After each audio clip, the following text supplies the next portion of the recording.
The Florida Gators are going over their win total again in 2025.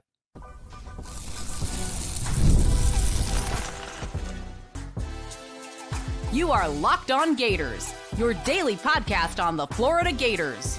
Part of the Locked On Podcast Network, your team every day. Hello and welcome back to another episode of Locked On Gators, part of the Locked On Podcast Network, your team every day. Thanks for making Locked On Gators your first listen of the day every day. We are available daily and free every listen to the podcast and on YouTube. Happy Thursday. I'm Brandon Olsen. Find me on Twitter at WNS_Brandon. Find all my written work for New York Giants on SI. Today's episode of Locked On Gators is brought to you by FanDuel. Right now, new customers can get $200 in bonus bets when your first $5 bet wins. Also, this is not going to be the only time that you're getting an episode today. Later on today at about 6 Eastern time, we are going to have a Locked On College Basketball crossover with myself, the two hosts of Locked On College Basketball, Isaac Shade and Andy Patton, both who have come on the show before, and Zach Blackerby of Locked On Auburn. And we are planning on doing a just myself and Zach crossover tomorrow to talk about the game again. But today we are talking about the Florida Gators going over their win total right now, which let's also acknowledge something about that. If you're not a degenerate, minus odds means that something is favored to happen, right? When it is minus 150, that means it's more likely than minus 140, right? And that's relevant because Florida's win total right now for 2025 is set at 6.5 wins. I bet it when it was 6.5 wins at minus 138. Okay, minus 138. And it is presently at minus 148, meaning that they are trending toward, or bets are trending toward, or Vegas thinks it's more likely that they're going to go over that win total. So Vegas is agreeing with me here, right? 148, pretty decent odds there. And there's reasons for that, right? First off, Florida's offense. They are returning, well, obviously DJ Lagway, but we will talk about that in a minute. Florida's offense is returning 4/5 of their offensive line, something that we've talked about a lot. And again, I am a firm believer that if you've got continuity on your offensive line and the offensive line is pretty decent, then that will only benefit you, right? That can only benefit you. It can only get better together.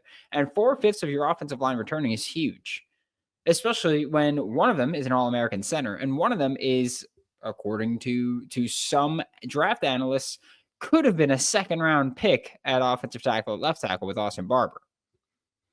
Pretty good there, right?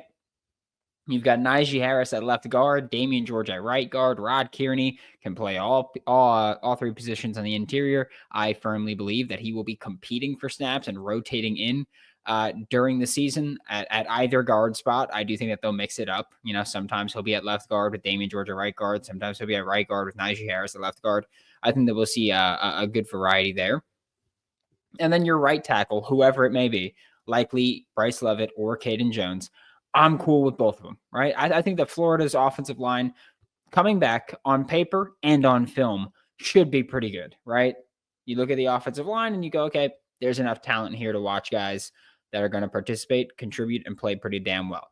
So I think Florida's offensive line should be pretty good. When you pair that especially with what should be a really good run game, right? Look, I think that Florida's running backs are very talented. I think they're very good. I don't know how much they're going to really create long runs, but I don't need them to create long runs, right? I think that this running back room can consistently get you 5 yards a pop on average, right? 5 yards a pop. And I think that while they aren't going to be creating these big runs, I do think they're capable of ripping off big runs if the line lets them, right? Which isn't to say that they can't create on their own, right? It's just I don't think that they're going to be creating a ton of long runs. I don't think that you look at this running back room and you could see some of the explosive runs that they had in 2024. And I don't think that this is going to be a line or a running back room where they're getting in space and just snatching ankles. I think that this is a running back room that's going to be able to get it done by breaking arm tackles, which if you try to arm tackle Jaden Baugh, Jacoby Jackson, you're just a fool. No other way to put it. Or you could have the guy like Katie Daniels, who actually I think is capable of making quite a few men miss. But I don't look at Jaden Baugh and Jacoby Jackson, and I don't watch them play and go, oh, they're going to snatch ankles and create these huge explosive runs. And also, I don't really want them to. I want defenders to be scared to go up and battle them. And I think that they can impose their will on opposing defenses. And then looking at DJ Lagway, you're getting DJ Lagway in year 2, right? Who he participated in the scrimmage on Tuesday, did not throw the ball, came in to hand the ball off, and he kept the ball one time on an option play, which, I mean, hey, take what you will with it. But I've said before, I don't like that he's not participating. I do think that this is just them being overly cautious. I have said that, we don't get to see every snap of practice. We don't get to see all of this. So we don't truly know to what extent he's been participating at all. But again, it's not something that concerns me as far as will he be available. It is something that, again, not concerns, but bothers me that he's not getting this development, right? That's what bothers me. Not that, oh, I'm worried about his health. It's that I do have issues with this potentially stunting his development during the spring, which again, he had time prior to the spring where he was training. He will have time after spring where he's training. He will have all of fall camp to train and practice and get better. And sure, all of that's true. I just look at it as, hey, more reps better. And looking at DJ Lagway with this receiving core, I think they're going to be really explosive. I know there's a lot of people that talk about them being one of the best receiving corps in the country. I don't know if that's true, right? I've said this before, and I was on Locked On College Football yesterday about it, where I don't know how much is truly, oh, this is the best receiving corps in the country. Or one of them, but I do think that this is one of the more explosive receiving corps in the country. I do think that you look at a J. Michael Sturdivant / Dallas Wilson, and I'm only saying slash because J. Michael Sturdivant's going to start. Dallas Wilson's going to play. They're both going to be at the X. And I see them and I say, okay, well, you're going to try to play one-on-one with them. And they're going to bully you because that's what they are. They're bullies. And I love it. I love having the bullies there. Then you look at the rest of the room, the Trey Wilsons, Aiden Mizell's, Vernell Browns, the Tank Hawkins, the everyone. Because this receiving room is just stacked with elite athletes, right? You look at that and you say, well, they're going to stretch the field. And also, by the way, like I know that people talk about Dallas Wilson and J. Michael Sturdivant, and they go, oh, well, let them run deep and bully ball. I don't care if they're running deep and bullying. Let them run digs. Let them run hitches. I don't care. Let them go up, catch the ball, and then good luck tackling them. I don't care if you're running deep to do it. I would not mind if you had, Aiden Mizell running deep, running a deep post, and then you can't have much safety help over there by Dallas Wilson or J. Michael Sturdivant. And it's like, all right, well, good luck. It's one-on-one corner. You better be 6'2". You better be 200 pounds. You better be ready to make a play on the ball because we're going to throw it. And that's how I look at this receiving room of explosive. I don't know if they're great. I don't. We haven't seen them play. We haven't seen a lot of these guys play consistent snaps, starting snaps. We haven't seen it. And for Florida fans that want to dispute it, if we were talking about a Georgia or a Miami right now, if we were talking about Florida's rival, and they had the same production and the same snap count as Florida's receivers, you know damn well you'd be saying the same thing I'm saying about Florida's. I'm just being honest about it. I don't think they're bad. I think they will be very good. But to pretend that we know what they are is nothing short of just being a fanatic, which is fine. But here we try to give as unbiased takes as we possibly can. We are going to talk about the Florida Gators defense and why they're going to go over that total when we get back with Locked On Gators. Daylight savings snuck up on us again. And if you're feeling that lost hour of sleep, 5 Hour Energy has your back. The extra sunshine means more time for fun, but sometimes you need a little boost to power through. Bang, 5 Hour Energy. I drank it already. Sorry. Whether you're staying up late watching the NCAA tournament, squeezing in a round of golf after work, or just trying to keep up with a busy day, or you recorded Locked On College Basketball and Locked On Gators, and you drank this during the Locked On College Basketball ad read, it could be, you never know. 5 Hour Energy can give you that boost, quick, refreshing pick me up whenever you need it. This is title twist flavor to 5 Hour Energy. It was delicious. I didn't even really know what the flavor was. I just knew it was damn good, right? It's just damn good. And like I said, on Locked On College Basketball, tastes like heaven, which again will be coming out 6 Eastern time. Head to 5 Hour Energy to find over 15 flavors to choose from, including watermelon, blue raspberry, peach mango. Grape is still my favorite. You can even build your own 12-pack, 24-pack delivered right to your door. If you need one now, grab a 5 Hour Energy shot at Locked On at your local grocery or convenience store or gas station. They're everywhere. Stock up today and stay energized. Thanks for making Locked On Gators your first listen of the day every day. We are available daily and free, whether it's in the podcast and on YouTube. And we talked about why the offense is going to help Florida go over their 6.5 win total in 2025. And then also, can we talk about that for a second? The 6.5 win total, because Vegas tells you, hey, 7 wins is good for Florida, right? I don't know about you as a listener, as a Florida Gators fan. If Florida only has 7 wins, I'm going to be pissed, right?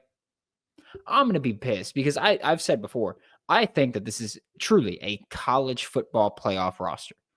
I'm not saying national championship. I'm not saying college football semifinal. I'm saying college football playoff.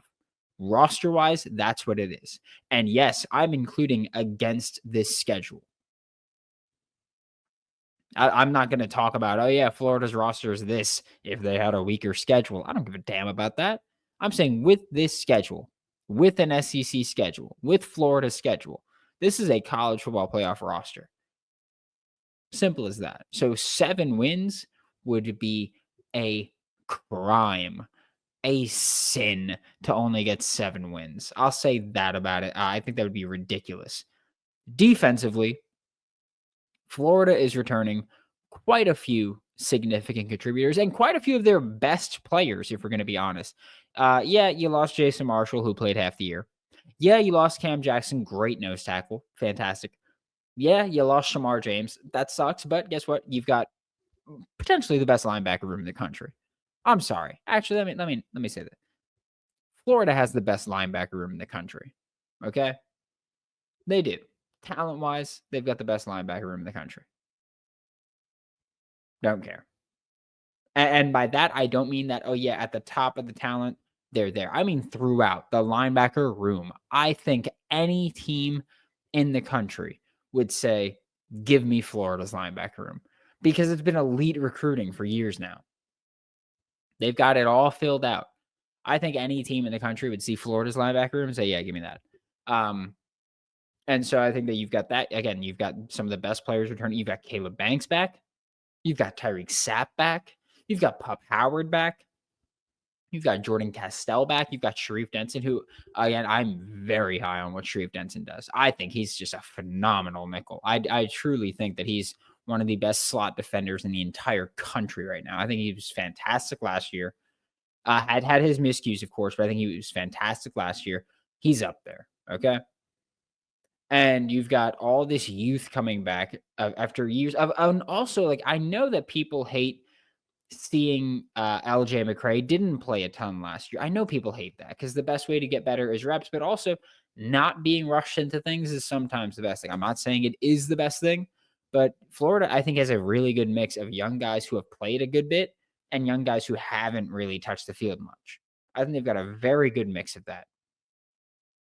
And so when I look at that with the youth returning, that we like the unknown youth, could be bad, could be good, but I do think there's enough guys where you say, hey, you're going to get at least 3 or 4 young players who severely outperform your expectations. You'll probably have 3 or 4 that really underperform. Again, we're honest here. We know that on average, not even on average, but we know that every year not everybody's going to reach expectations, right?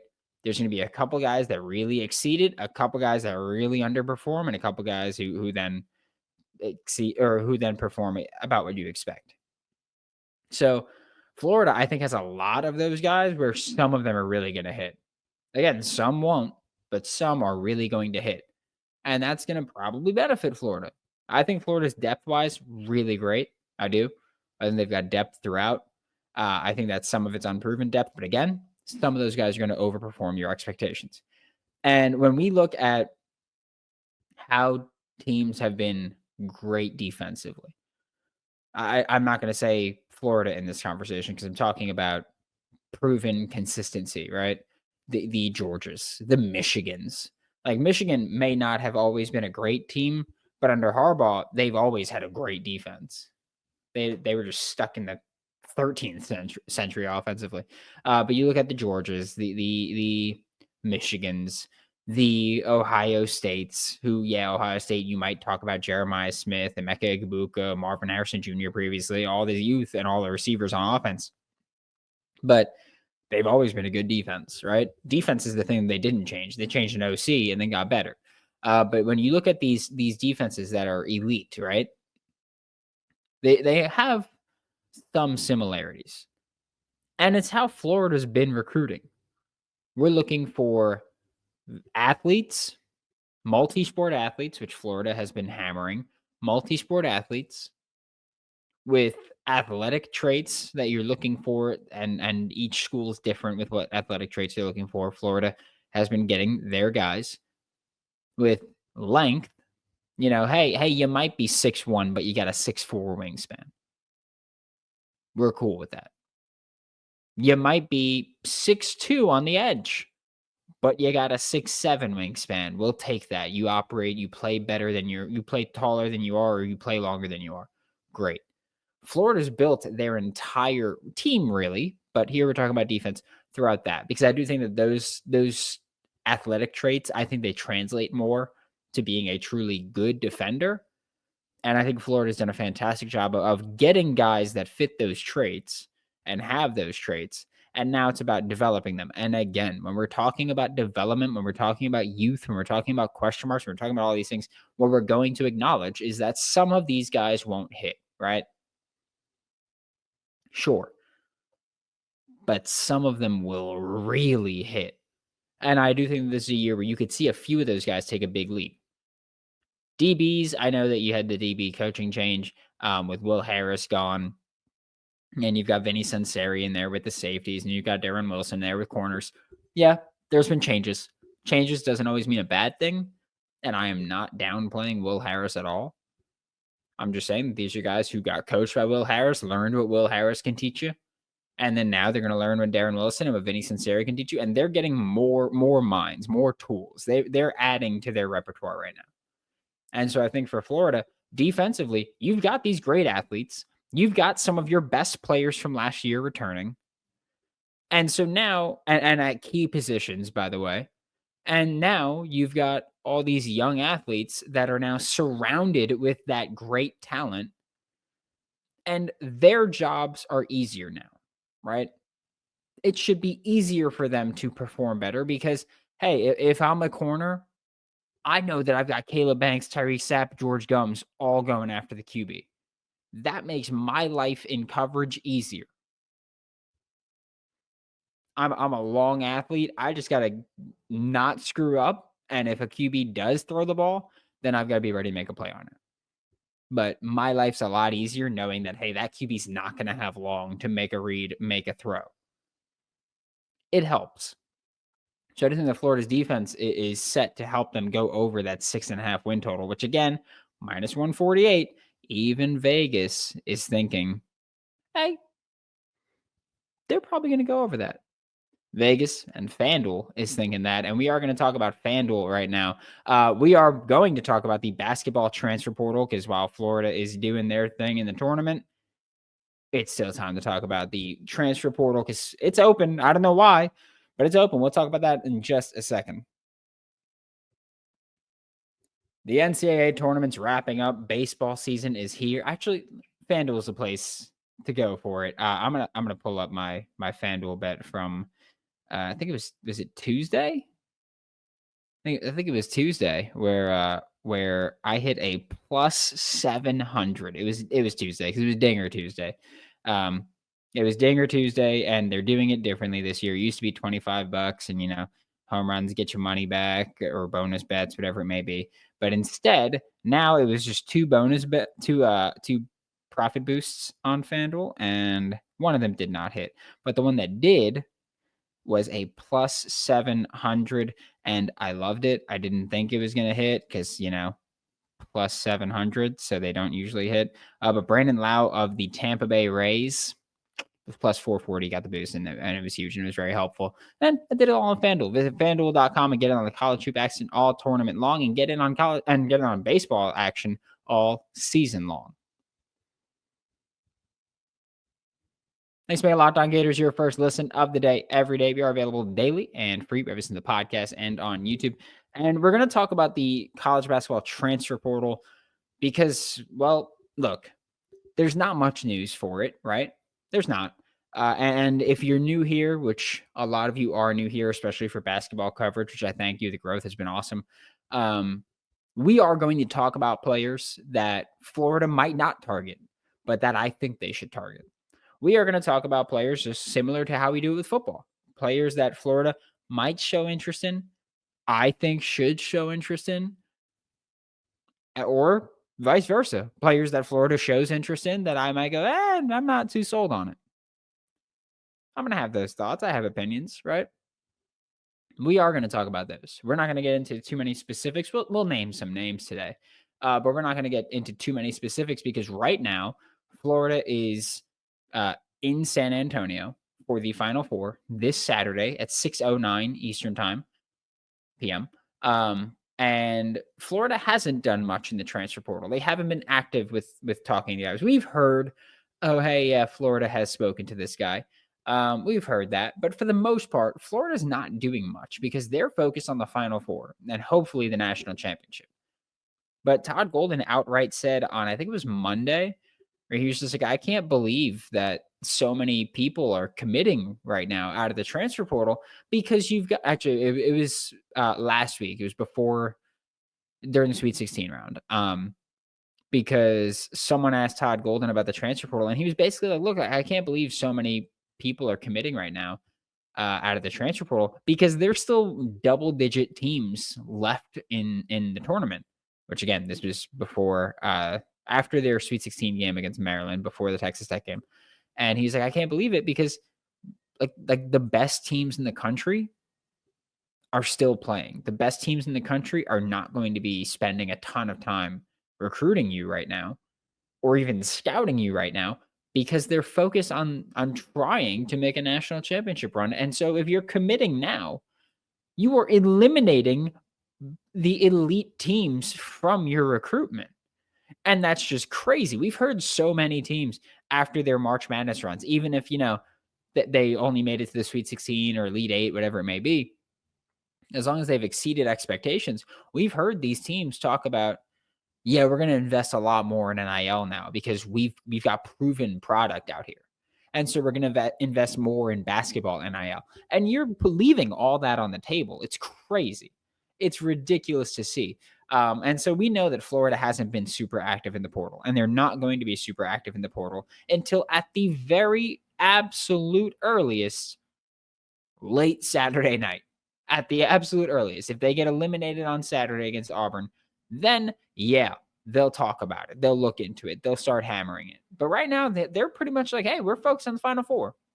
That's it. We're trying to win. We're trying to win basketball games. That's it. That's what we're doing. And that's great. But I don't have to focus on the Final Four. I'm not coaching, believe it or not. I'm not playing, believe it or not. But we can assume that Florida, you're going to lose Walter Clayton Jr., Elijah Martin, and Will Richard. We know that. Okay? We can, I think, safely assume Ruben Chinyelu will be back in Gainesville next year. I think that we can safely assume Denzel Aberdeen will be back in Gainesville next year. I don't see any reason for Denzel Aberdeen leaving because he's been a backup this long. and next year's his year to start. And so I don't see him leaving. So you've got Walter Clayton Jr. gone, Will Richard gone, Elijah Martin gone. You've got Ruben Chinilu likely back, Denzel Aberdeen likely back, and I'm only talking about the guys that play significant minutes. Micah Hanlogton, I believe, is going to have to be gone. Alex Condon, Thomas Houck are both talked about as potential NBA draft picks. We've seen Thomas Houck get thrown in the conversation. I think it was to the Hornets in the early second round. I don't know. To me, basketball is different than football, right? In football, if you get told, hey, you're an early second round pick as a guy that's coming off the bench or being a backup, and it's like, well, you might want to just go declare now, not risk injury, not risk anything else. And while you're not an early first round pick or you're not a top 10 pick, whatever it may be, you're going to make a lot of money being a second round pick. Being an early second round pick in the NFL draft, you're still going to make a lot of money. Great. But that's very different for basketball. Basketball, I feel like unless you're told, hey, you're a likely lottery pick, I think you should come back. That's how I look at it, at least.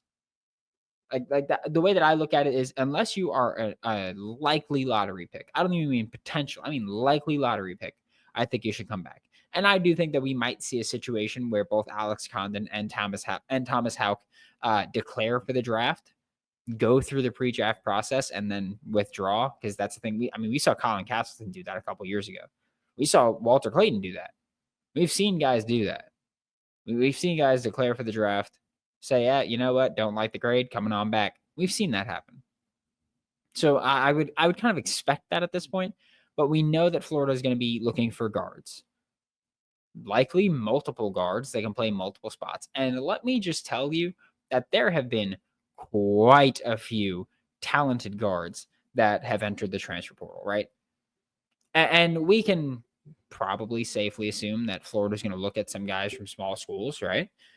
Some guys from small schools that might come in, contribute for a year or two, call it a day, move on and fit the system. Like you could talk about Green Bay's Anthony Roy, Cornell's A.K. Okereke, Dayton's Malachi Smith, or you could talk about someone that Florida played in the NCAA tournament, someone that Florida played in March Madness, in the Sweet 16, and has entered the transfer portal at guard, Maryland's Jacoby Gillespie, which also I'm curious, because Florida had to scout him specifically how he plays so that they can defend him, but also he played fairly well against Florida, right? Like when I think about that game, I don't go, yeah, you know why they lost? Jacoby Gillespie. I don't. And then maybe that's not a good enough reasoning for it, but I also feel like Jacoby was someone that we spoke about as a driving force in that offense. But Derek Queen and Julian Reese saw quite a few touches. Jacoby Gillespie was in foul trouble and ended up fouling out, but defensively, he's a guy. He's a dude, right? He's someone that can come in. Maybe you have him as one of your two guards, as in a point or shooting guard, one of your guards with Aberdeen, if you're not looking for more of a pure shot creator like a Walter Clayton Jr. But there are a lot of guards in the portal right now. Replacing Will Richard, I think, is going to be harder to do in the portal than replacing a scoring guard. I'm not saying Walter Clayton Jr. specifically, because you're not going to be able to replace Walter Clayton Jr., right? He's just an incredible scorer. Like you don't find that every year in the portal. But as far as just finding another guard, I think that's going to be easier than finding someone that could be your true guard a 1 through 5, a 3-and-D player that can guard a 1 through 5. I think that's going to be tough to find. Maybe you look at Iowa's Josh Dix or Illinois' Trey White. Maybe if you want to go the smaller school route, you can go with Tyree Bryan from Santa Clara. But it's not going to be easy to replace all these guys. Again, I trust Todd Golden to be able to do it. It'll be interesting to see how he does it, because earlier in his time at Florida, we saw a bit of a rough portal class, but that was, again, he had a shorter time to build it. And now he might have a shorter time to build it, and there's going to be less guys in the portal because of all the guys that have already committed elsewhere for whatever reason. But I do have absolute faith in saying, hey, this coaching staff, or I can't even say this coaching staff, because you're losing a couple guys. So I can say that this front office staff and this basketball team, they've done a pretty good job in the portal. I think they've earned everybody's, hey, you pick who you want, who fits your system. whoever you think can execute, and I'll just trust it. But it's not going to be an easy task, but it's going to be fun to see this very different team next year. Thanks for making Locked On Gators your first listen of the day every day. We are available daily and free, reviews in the podcast and on YouTube. We'll be back tomorrow, or actually, we'll be back later on today. Talk more Florida Gators basketball. For Locked On Gators, I'm Brandon Olsen. Don't forget to follow me on Twitter at WNS_Brandon. Find all my written work with New York Giants on SI, and I'll see you all next time.